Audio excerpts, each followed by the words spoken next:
Baik, kembali bersama saya di channel Fisika Asik, channel yang akan membahas tentang serba-serbi fisika SMA. Kali ini saya akan membahas tentang hukum 2 Kirchhoff. Selamat menonton. Hukum 2 Kirchhoff. Pengertian hukum 2 Kirchhoff menyatakan bahwa jumlah aljabar perubahan tegangan yang mengelilingi suatu rangkaian tertutup atau loop sama dengan 0. Ya. Kita lihat di sini. Jumlah tegangan sigma V sama dengan 0. Nah, sigma V itu adalah sigma GGL ditambah sigma I kali R. Sehingga hukum 2 Kirchhoff-nya menyatakan sigma GGL ditambah sigma I kali R sama dengan 0. Nah, untuk lebih jelasnya kita akan lihat hukum 2 Kirchhoff ini untuk yang satu loop. Nah, rangkaian satu loop. Kita lihat di sini. Kita punya suatu rangkaian dengan satu loop, di mana di sini arah loopnya berlawanan arah dengan putaran jarum jam. Ya. Sedangkan arah arusnya di sini, arah arusnya, nah ini searah dengan jarum jam, ya. Searah, ya. Sehingga di sini kalau kita lihat di sini arah loopnya berlawanan, maka di sini nanti kita akan lihat di sini arahnya ke sini, ini dapat yang positif dulu. Ini juga akan dapat yang positif dulu. Nah, di sini E2 adalah ketemu kutub negatif dulu. Nah, positif itu yang panjang, yang pendek itu adalah negatif. Jadi di sini E1-nya positif, E3 positif, E2 negatif. Nah, kemudian di sini arah arusnya ini berlawanan dengan arah loop, maka nanti kita tuliskan min I arus, ya. Min I kali R1, R2, R3, ya. Nah, karena kita punya sigma GGL di sini, ya. Sigma GGL di sini adalah berarti apa? E1-nya positif, E3 positif, E2 negatif ini, ya. Dikurangi karena apa? Arah arus dengan arah loop berlawanan. Sigma I kali R, I kali R1, I kali R2, I kali R3 ditambahkan. Atau secara langsung I kali R1 tambah R2 tambah R3. Karena arus yang melewati satu loop itu adalah sama, ya. Nah, ini penulisan hukum 2 Kirchhoff-nya dalam loop ini, ya. Jadi dituliskan seperti ini. Nah, untuk lebih jelasnya, saya akan berikan satu contoh yang pakai angka, ya, di sini. Kita punya suatu rangkaian, di sini rangkaian dengan satu loop, ya. Nah, seperti ini, ya. Nah, untuk rangkaian seperti ini, kita tentukan dulu misalkan saja arah loopnya ini, ya, arah loopnya. Arah loopnya searah jarum jam. Arah arusnya juga searah jarum jam. Jadi di sini arah arus dan arah loopnya sama. Nah, jadi kalau kita lihat di sini, kalau arah arusnya seperti ini, arah loopnya, maka kita mulainya dari A. Dari A ke B, ke C, ke D, kembali ke A. Nah, kalau kita lihat di sini, ini adalah dapat negatif dulu. Ini positif. Negatif dulu, ya kan? Kalau dilihat dari A, negatif dulu, positif, negatif, ya. Kalau kita mengikuti dari A ke B, ke C, ke D, kembali ke A, kita dapatkan untuk GGL-nya negatif dulu, positif, negatif, ya. Nah, kemudian arah arusnya, misalkan arah arusnya kita buat searah dengan jarum jam ini, searah dengan arah loop, jadi arah arusnya ke sini. Misalkan, ya, salah tidak apa-apa, nanti kalau salah tandanya ketemunya negatif angkanya, ya. Gitu, ya, arah arusnya sama dengan arah loop. Nah, maka bukan min I seperti tadi, tapi ini plus I.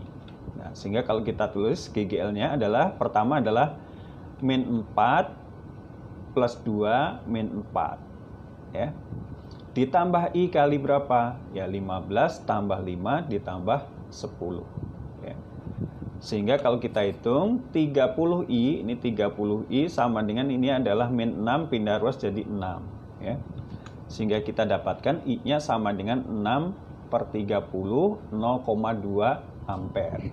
Nah, karena arusnya sudah positif, berarti ini sudah sesuai arah yang kita tentukan tadi. Jadi arah arusnya sudah benar, karena dapatnya positif. Nah, sekarang kita ingin menghitung berapa tegangan antara A dengan B misalkan ya, VAB. Kita mau hitung VAB.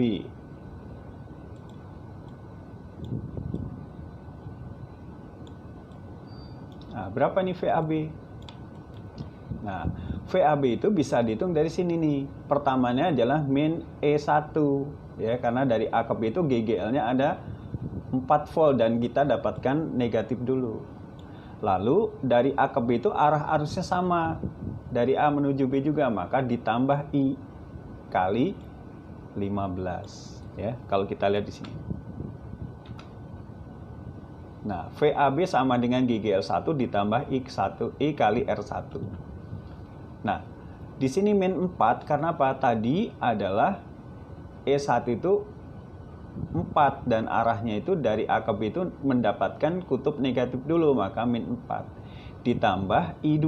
I2-nya I-nya itu 0,2 dikali R1-nya 15. Nah, jadi ini plus. Nah, kalau kita hitung di sini min 4 ditambah 3 sama dengan min 1 volt. Jadi beda potensial A dan B itu adalah min 1 volt. Ya.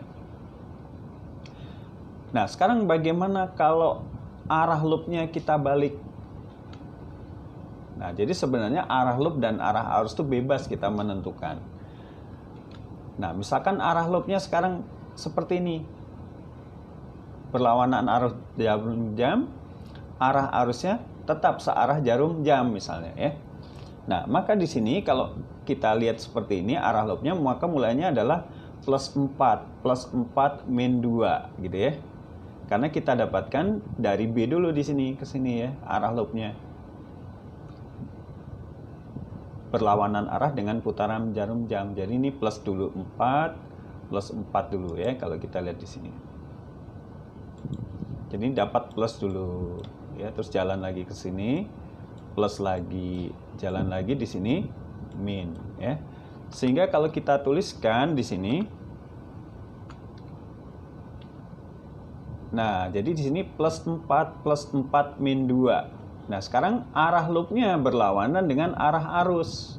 Maka di sini min I dikali 15 kali tambah 5 tambah 10 seperti tadi ya.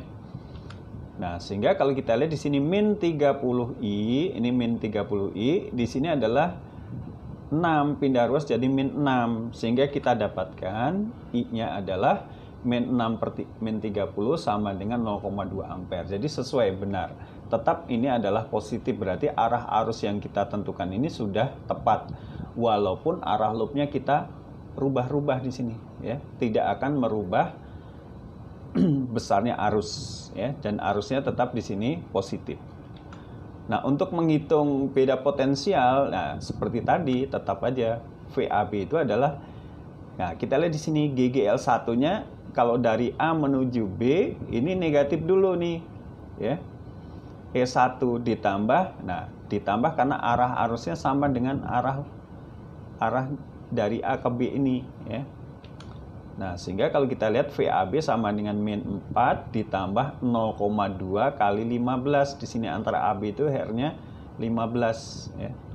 Sehingga kita dapatkan VAB-nya min 4 tambah 3 sama dengan min 1 volt. Jadi sama aja dengan yang pertama tadi. Jadi arah loop ini tidak menentukan di sini. Bebas arah loopnya. Nah, demikian adalah untuk hukum 2 Kirchhoff dengan satu loop ya. Kita nanti akan bahas juga untuk hukum 2 Kirchhoff yang 2 loop. Nah, untuk materi fisika SMA itu biasanya hanya 1 loop dan 2 loop saja. Oke. Ya, saya kira cukup sekian saja video saya kali ini. Terima kasih sudah menonton. Jangan lupa subscribe, beri komentar, dan kalau kalian suka, kalian like saja.